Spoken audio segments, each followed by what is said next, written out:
अस्सलाम वालेकुम दोस्तों, उम्मीद करता हूँ आप ठीक होंगे and welcome to my channel. Please do like and subscribe the channel if you have already not done so. आज हम बात करेंगे कि आपके यूएई के वीज़ाज़ में क्यों डिले हो रहा है या बहुत सारे वीज़ाज़ रिजेक्ट क्यों हो रहे हैं। उसके बहुत सारे मल्टीपल रीजंस होते हैं रिजेक्शन के। उसके बारे में आज हम डिस्कस करेंगे। तो लेट्स स्टार्ट द वीडियो। लेकिन नंबर वन रीजंस, इसमें अगर हम रीजंस की बात करें तो इसमें हम दो हिस्सों में डिवाइड कर सकते हैं। एक होता है आपका एक आपका मेडिकल रीजंस में आ सकता है और दूसरा आपके आ सकते हैं सिक्योरिटी से रिलेटेड रीजंस की अगर हम बात करें तो दोस्तों उसमें सबसे मेजर रीजंस जो हो सकते हैं वो मैं आपको क्लासीफाई करूँगा और आप अपने पीआरओ या जो ट्रैवल एजेंट है उससे आप डिस्कस कर सकते हैं कि इनमें से कोई रीजंस तो नहीं है, क्योंकि उनके पास जो सिस्टम में रिफ्लेक्ट कर रहा होता है एक डायरेक्शनली उनको पता चल जाता है सिस्टम से कि कौन से रीज़न है और क्या वजह से वीज़ा रिजेक्ट हुआ है। एक कॉमन मिस्टेक जो हम करते हैं या पीआरओस हमारे करते हैं, एजेंट्स करते हैं, वो होता है एक टाइपिंग मिस्टेक। अच्छा, आपकी डेट ऑफ बर्थ गलत टाइप हो जाए, आपके सीएनआईसी के नंबर्स गलत टाइप हो जाएं, आपकी नाम की स्पेलिंग गलत टाइप हो जाए, आपकी नेशनैलिटी भी ऊपर नीचे कभी हो जाए, तो इस वजह से भी कभी कभार रिजेक्शंस आती हैं। इसके अलावा एक बहुत बड़ा रीज़न होता है डॉक्यूमेंट से रिलेटेड। अगर आपने जो स्कैन किया है वो अनक्लियर है या उसमें कोई इन्फॉर्मेशन मतलब स्किप हो रही है, वो पिक्चर में या फिर जो स्कैन किया हुआ है उसमें पूरी तरह स्कैन नहीं हुआ, अनक्लियर स्कैन डॉक्यूमेंट जिसको हम कहते हैं। तो अगर वो अनक्लियर है, ब्लर्ड है फॉर एग्ज़ाम्पल, या फिर उसकी पूरी इमेज में पूरा ये आ नहीं रहा, मतलब जो डॉक्यूमेंट में रिक्वायर्ड है, एक्सपायरी डेट फॉर एग्जांपल नहीं आ रही, इशुएंस अथॉरिटी या इशुएंस सिटी नहीं आ रही, उसमें नज़र आ रही, तो ये वाले रीजंस की वजह से भी अक्सर रिजेक्ट होता है। कभी कभार इसलिए भी रिजेक्ट होता है कि आपका कोई डॉक्यूमेंट मिसिंग है।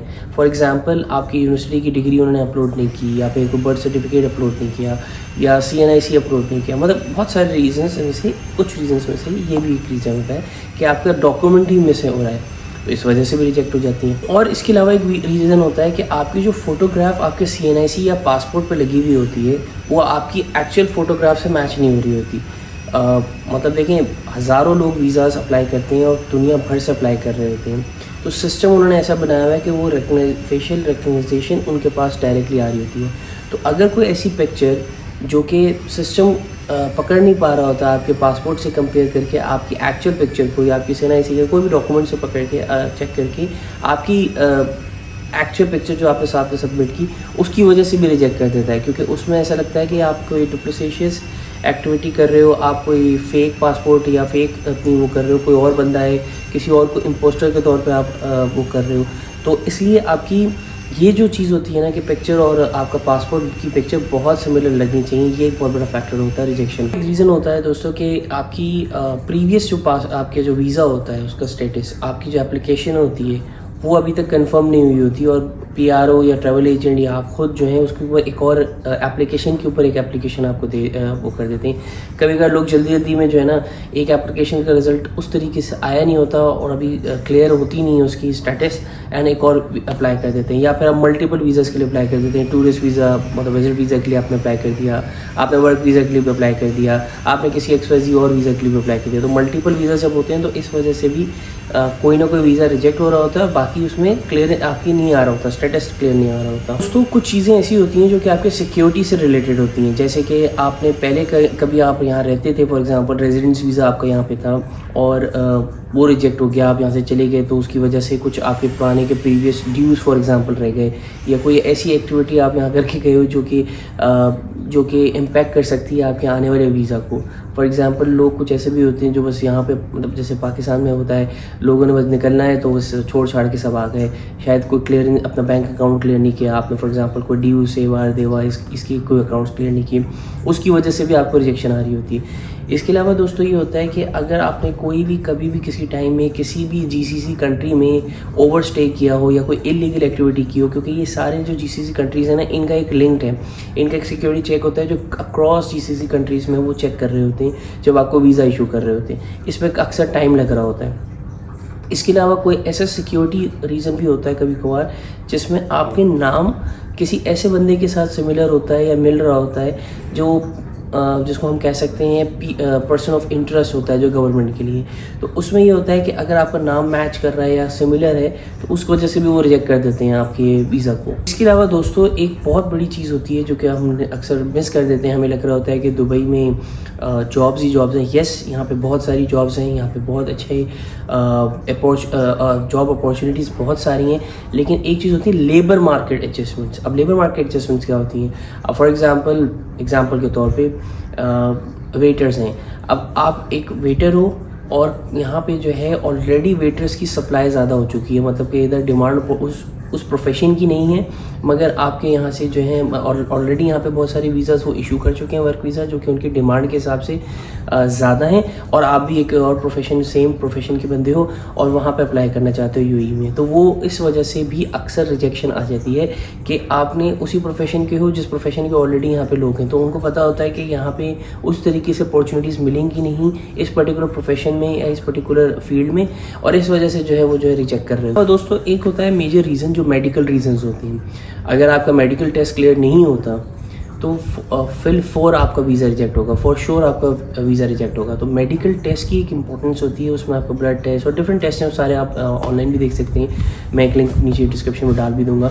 तो मेडिकल टेस्ट अगर आपका रिजेक्ट होता है तो उस वजह से भी आपको होता है। इसके अलावा स्पेसिफिक टू पाकिस्तानी अगर हम बात करें तो कुछ सिटीज़ पे अनस्पोकन बैन या फिर आप समझे लिमिटेशंस लगी हुई हैं। अब वो क्यों लगी हुई हैं उस पर भी हम डिस्कस अभी करते हैं। देखें, तकरीबन 20+ ऐसी सिटीज़ हैं जहाँ से over the period of time पिछले कुछ सालों में लोग यहाँ पे आए हैं पाकिस्तान से, या तो वो इलीगली ओवरस्टे किया उन्होंने, या फिर उन्होंने अपनी इस तरीके की एक्टिविटीज़ में रहे कि काम कहीं वीज़ा किसी और कंपनी का और काम कहीं और कर रहे हैं। ठीक है, ऐसे भी हुआ है कि जो है वो यहाँ पे आते वीज़ा पे हैं, क्योंकि यहाँ पे आप किसी वीज़ा भी आ सकते हो और कोई वजह नहीं है कि आप ऐसे उठ के आ जाओ, जैसे कोई भी रीज़न से आ जाओ, आपको कोई वीज़ा गवर्नमेंट इशू करेगा तभी आप इस मुल्क में आ सकते हो। लेकिन यहाँ पे क्या होता है, लोग आते हैं और यहाँ पे भीख मांगने लग जाते हैं, फॉर एग्जांपल बेगिंग। यहाँ पे लोगों के साथ कुछ ऐसी इलीगल एक्टिविटीज़ भी होती हैं लोग करते हैं कि जैसे कि फॉर एग्जांपल आपने यहाँ पे आपका वीज़ा एक्सपायर हो गया, 2 महीने का 3 महीने का था, आप एक्सपायर हो गया और आपने जो है ना फिर से उसमें ओवरस्टे करना शुरू कर दिया। जब आप पकड़े जाते हो तो वो आपको डिपोर्ट कर देते हैं, बैन कर देते हैं, और उसके अलावा सबसे बड़ी बात, आपको ब्लैकलिस्ट करके आइंदा के लिए भी आपको ब्लॉक कर देते हैं। अब होता क्या है कि with over the period of time इनके पास एक डेटा जमा हो जाती है कि इस सिटी से ज़्यादातर लोग आ रहे हैं जो कि इस तरीके की एक्टिविटीज़ में मुलविस हैं। अब ये उनके डिसएडवांटेज में जाता है जो उन शहरों में और लोग रहते हैं, लेकिन और ऑब्वियसली इस एक्टिविटी में, इन एक्टिविटीज़ में मुलविस नहीं होते, इन्वॉल्व नहीं होते, लेकिन ये उन लोग के अगेंस्ट जाता है। क्यों? क्योंकि उन्होंने क्या किया, उन्होंने कहा पूरे सिटीज़ को ही आप रिस्ट्रिक्ट करना शुरू कर दो। होता है ऐसा क्योंकि आपकी बाकी के जो कंपैट्रियट्स होते हैं, जो आपके बाकी के मुल्क के जो शहरी होते हैं, उनकी एक्टिविटीज़ इस तरीके से होती हैं जो रिफ्लेक्ट करती है पूरे के पूरी पाकिस्तान पे, या किसी भी और कंट्री से आप रिप्रेजेंट कर रहे हो, किसी भी कंट्री से आ रहे हो। तो जब भी हम बाहर होते हैं मुल्क से, तो हमारे ऊपर एक ड्यूटी होती है कि अपने मुल्क की रिप्रेजेंटेशन हम सही तरीके से करें, लीगल वे से रहें। जैसा देश है वैसा भेस वाला सीन है कि जैसे आप जिस मुल्क में रह रहे हो उसी मुल्क के कानून कायदे को आप फॉलो करो, जो आपके रूल्स एंड रेगुलेशंस हैं उनको फॉलो करो। तभी इस तरीके की जो चीज़ें होती हैं कि सिटीज़ बैन हो गई या फिर वीज़ा से रिजेक्ट हो रही हैं, इस तरीके की र्यूमर मॉन्गरिंग भी शुरू हो जाती है, तो ये वाली एलिमेंट्स होते नहीं हैं। अब देखें, हम लोग वहाँ पे पाकिस्तान में बैठे होते हैं और ख़ासतौर पे जो लेबर क्लास या ब्लू कॉलर एम्प्लॉइज़ होते हैं, वो बेचारे हजरात जो हैं अपने पीआरओ, अपने ट्रैवल एजेंट के पीछे लगे रहते हैं। उनका मसला नहीं है, ट्रैवल एजेंट और पीआरओ को क्या है, उन्होंने आपसे पैसे लेने हैं, अपना थोड़ा सा प्रॉफिट रखना है और अप्लाई कर देना है, और उसके बाद रिजेक्शन आ जानी है। आप आपको और फिर आपको एक और स्टोरी दे देगा कि जो यार 2 महीने बाद, 3 महीने बाद या 2 हफ्ते बाद फिर से अप्लाई कर दो। उसकी लगी बंदी लग गई है, उसको तो पैसे मिल रहे हैं, उसने तो प्रॉफिट कमाना है आपको करने की। लेकिन ये जो रीजंस मैंने आपको बताए हैं, आप उसे स्पेसिफिक रीज़न पूछो।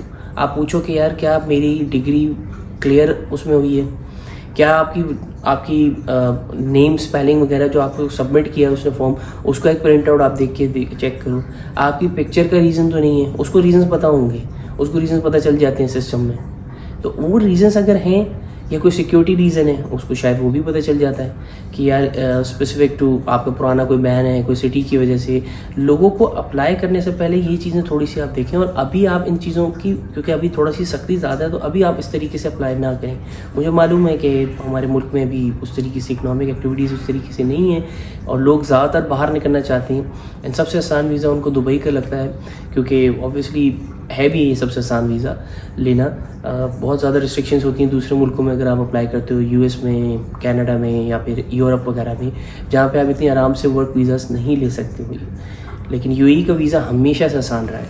तो इस तरीके की एक्टिविटीज़, और एज अ कलेक्टिव अगर हम नेशन बात करें तो हमें ये चीज़ों को कंट्रोल करना चाहिए, हमें इन चीज़ों को डिस्करेज करना चाहिए। हम यहाँ से वीज़ा लें, वहाँ दूसरे मुल्क में जाएँ, नौकरी ढूंढने के लिए जाते हैं हम किसी उस चीज़ पे, हम इसको कहते हैं कि हमने वीज़ा परचेज़ कर लिया। मैं एक दोस्त को जानता हूँ जिसने उधार लिया, उसकी फैमिली ने वीज़ा यहाँ पे परचेज़ किया और यहाँ पे आ गया। अब वो वीज़ा जो परचेज़ किया वो इतना महंगा उसने वीज़ा परचेज़ किया जितने में यहाँ पे कंपनी रजिस्टर हो जाती है। तो लोगों को पता ही नहीं होता, लोगों को इन्फॉर्मेशन की कमी है, लोगों को पता ही नहीं होती ये चीज़ें। और वो अप्लाई भी जो आप कर रहे हो, वीज़ा करे जा रहे हो, ये सारे रीजंस मैंने जो आपको कोट किए हैं, इनमें से इनको गो थ्रू करें और ज़रूर आप फिर से थोड़े टाइम बाद अप्लाई करिएगा अगर इनमें से कोई रीज़न नहीं है। मैं आने वाली वीडियोस में ये भी बताऊंगा कि आप कैसे ऑनलाइन वीज़ा अपना स्टेटस चेक कर सकते हो कि अप्लाई हुआ भी है या और उसका रिज़ल्ट क्या आया, तो और कहाँ फंसा हुआ है, तो वो भी आप ज़रूर वो करिएगा। Until next time, please do like and subscribe the channel. खुदा हाफिज़।